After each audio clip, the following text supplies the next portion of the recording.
second time. I did not like how the first time, I did not like how it came out the first time. So bear with me. I am parched. But I'm going to share my tidbits of how to read affordably in a hobby with a hobby that can be quite pricey and add up very quickly. And not all of us have a budget like that. Not all of us get PR or ARCs or whatever like that.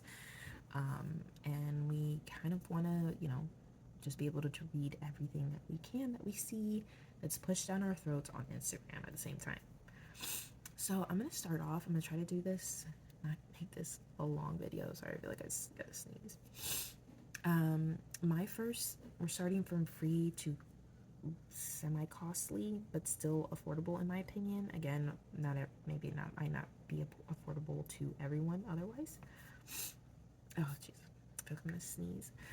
Anywho, so for sure, a library card. Go to your library, get a library card. If you don't have one, update your library card, get a library card. I cannot emphasize that enough. Libraries have modernized as much as they can. There's books that are all over TikTok because they're trying to like keep up. And you'd be surprised. Of course, like we all want to own the books that we see on Instagram, like pretty covers and everything, or like, oh my god, I want that. But, I feel like reading with like book talk and stuff like that has become more of like, look at my pretty aesthetic and not just like, oh my god, you won't believe what I read. That's why personally I do have my Instagram and I do get on there daily, but I have a timer on the app.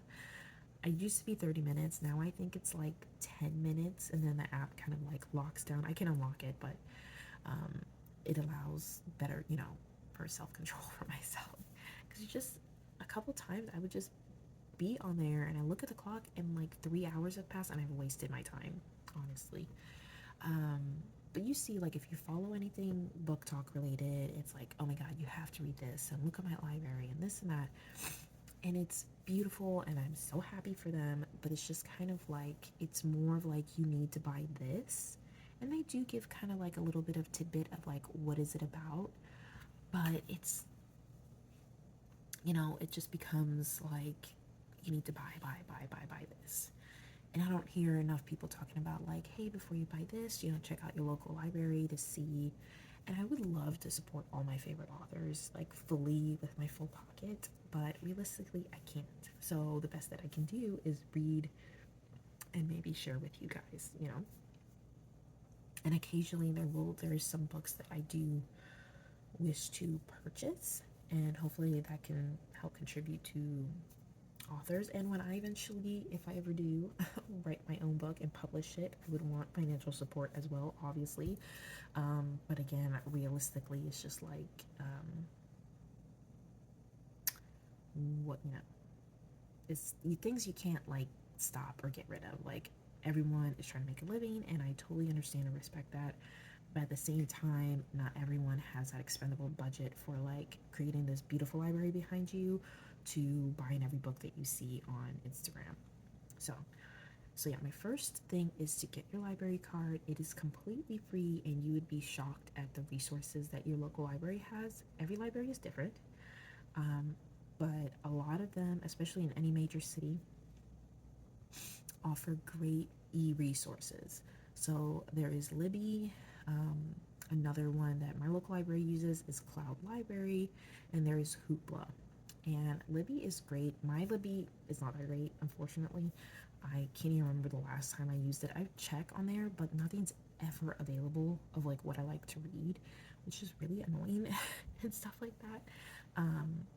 So, but a lot of other libraries are different in that case. So they have ebooks, audiobooks. Hoopla Hoopla is amazing. I was skimming through my Hoopla, which is a, movies, shows, audiobooks, ebooks.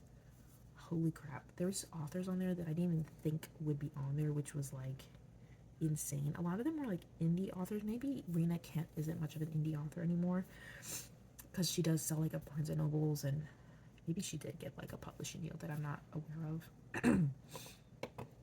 but almost all of her books were on their audio, and that's pretty crazy. So again, maybe do like a fun little date with your friends, or do like a library crawl and kind of check out all your branches in your area to see how they interconnect, to see if any of them offer something different, and also look up to see if you are able to get multiple library cards in your state in different counties, and that makes a big difference. Like, let's just say you're in a smaller county, smaller city, and your library doesn't have much, but if the state allows you to get a library card across the county, next county over, even though you don't live their own property there, and you can have access to their catalog and, you know, all their resources. So seriously, I cannot emphasize it enough. Get a library card. Option two of reading for free is Little Free Library. You can go to littlefreelibrary.org and type in your zip code. There's like options of, find a library. You can type in your zip code, your city, and you can see all the locations, and that'd be really fun.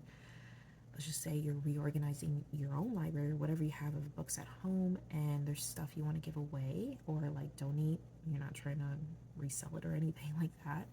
And you can do kind of like a little library crawl and go to all your locations and kind of trade in and out books as you go. That'd be really fun. I most definitely would like to do that too, one of these days, and that is completely free. You can most definitely take without leaving one, but if you have, like, I anticipate to go through my books at some point soon this summer and go through what I have and really narrow it down because I do want to read all the books that I have. I don't want it for just aesthetic. I mean, my library's not going to be aesthetically pleasing at all. To me, yes, but to the eyes of, Instagram and whatnot, no. so, so yes, library card, Little Free Library. No, yeah, Little Library. They're free. So now we're going into cost of reading, and this is still the most affordable one. A lot of libraries get donations. Obviously, some make it back into circulation and they get refitted to be checked out again.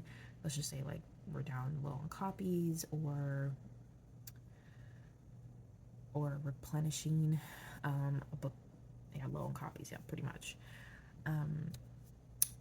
But not everything gets back in circulation because, some libraries have, like, oh, they only want things of certain age or quality, because they can't put a book out there that's falling apart. What's the point? So some or most libraries have a sale shelf. Again, you would just have to check at your local library, but they range from 50 cents for kids' books to $1, unless otherwise. Again, check your local library. I'm gonna say that like a million times. And you'd be surprised what you find there. I have found amazing things at my local library on the sale shelf. People bring in brand new books all the time that just eventually end up on there. So again, check your local library. So those are all the library things that are free, and you can, explore, be able to read more. I think what I'm really trying to push in my point I'm trying to make across is, like, to be able to read more, and also maybe able to, like, it's like morning here. You be able to, like, narrow down, like, do you actually want to buy the book and add to your collection or not, or just read because you don't have that extra space, you don't have that extra income yet, or heck, maybe you don't even want a physical library at home, and that's okay. That's totally fine. It adds up. It adds up. I have a book here that I checked out, and it's not that big of a book. It's hardcover, and if I were to buy it, it's like $29, and let's just say you buy 2 books around roughly the same price, you're almost at $60 for 2 books. And, like, that's groceries, that's paying a bill, that's getting clothes or replacing clothes you need or something like that, it adds up. And again, authors deserve every damn penny because they, like, are my therapy. But realistically, not everyone has that kind of budget. So the next option up from, like, again, within the library, the sale shelf, is going to your local thrift store. I know, like, I follow like the thrifted page on Reddit. I follow the several book threads, and I do see a lot of complaints about, like, oh, my local thrift stores have nothing in regards to books, and that could be true. It's just a matter of going at the you get lucky at the time you go, if someone donated something or not. But almost, like, gosh, I want to say 90% of my physical library is thrifted. um, Again, a lot of my books have been put away, and I still check out books because I'm like, oh, I'm gonna read that. But once I finish what I'm reading, I think I'm gonna really delve into my own physical TBR and kind of like chisel away at that, because I do plan, like, if I read it and I don't necessarily love it, I will kind of like redonate it, um, and I will keep the ones that, like, I really love and enjoyed reading. Um, so yeah, but you'd be surprised. So, like, almost all, most of my books I've gotten on 50% off. If not, I've gotten them for 99 cents a piece, 25 cents a piece, 50 cents a piece to 99 cents a piece, or $1.99 depending. And at most I've paid for $2.99 or $3.99 for like a couple hardcovers. I'm not a hardcover person. I prefer paperback, which is weird. Longevity's not that good, but I like a paperback. So yeah, you'd be surprised what you find. I have found treasures that I treasure.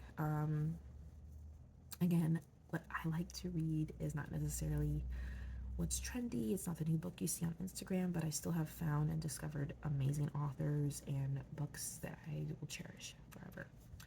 So yeah, thrift your books. And you might be lucky, depending on what area you live in, that you might find more recent books. And again, there's also so many good old books out there that kind of paved the way for everything else, or just are just as good, even though they're dated, if you want to look at it like that. So yeah, thrift your books. Now we're gonna go into a little more expensive um, option. So the other option that I used it a ton. I don't use it anymore. I used it a little bit, and now I got rid of it. It's gonna be unavailable to me like in June. But it is Kindle Unlimited, and Kindle Unlimited, you do not need a e-reader to use it. Um, and there's other e-reader programs out there, like for Kubo and stuff like that. I don't use that yet. Eventually, maybe I'll look into it, but I just don't want to. I want to talk about what I know and not what I not am iffy about. But yeah, Kindle Unlimited. It's gone up in price. It's like 11 something a month now.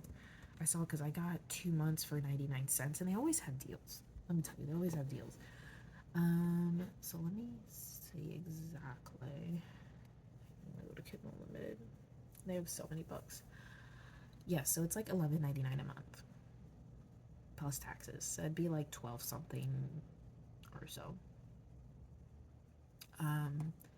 But they have so, like, you'd think like, oh, all the, like, because Kindle Unlimited has a lot of like self-published authors, but a lot of really good authors. I have read so many good books. Maybe some of them are kind of like brain rot, but they're my brain rot. They're my trash. I love them, and they're amazing. You know, um, there's so much. There's thousands, hundreds of thousands of books you can read on Kindle Unlimited, and you still help the author as long as you read all the way through. You still get some kind of a profit, and you're supporting them in the best way that you can. And if you break it down, let's just say it's like $12.50 a month with tax and stuff or whatever. If you're a person to get coffee out, that's 2 coffees like in 2 days. If you go to Starbucks or whatever, and you get the fancy drinks. So if you can negate, okay, I'm not gonna get coffee for 2 days a month, then you can cover for Kindle Unlimited if you want to look at it like that perspective.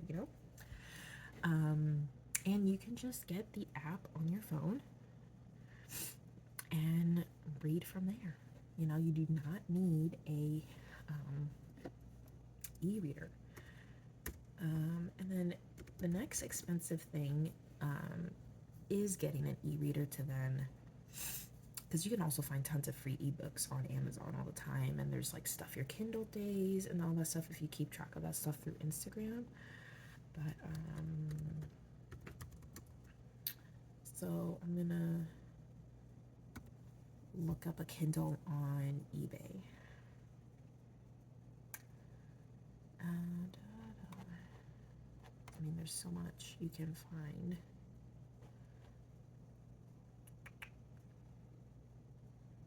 So again, you know, also kind of like running a risk of like, will it really work or not? So there's this listing for an Amazon Kindle Basic, 10th generation. I don't know what grade C means. 8 gigabytes, and only $30. Which again, if you don't buy coffee for the month, you'll have that kind of, you know, expendable keyboard. And then my keyboard, because I just read that, that's why I said that. My favorite Kindle that I have, that I still have, and I just need a new battery for it, is the Amazon Kindle Keyboard 3rd generation. I love that thing. Oh my god, that's like the best Kindle I've had. But yeah, I mean, you can get, what is that? Oh, a Scribe. I was gonna say, like, I was tripping. $500. It's kind of crazy. But I mean, yeah, you can get a Kindle, a gently used Kindle, for a fraction of the price. And also during like Black Friday, that is one thing that they put on sale. Like someone is selling their Amazon Kindle Paperwhite 6th generation, 4 gigabyte, which is not that much space, but you can always like not download or whatever, for $25 with tax and everything. So there's so many options out there to be able to read affordably, responsibly within your budget, and still be able with like be in the in crowd, so to speak.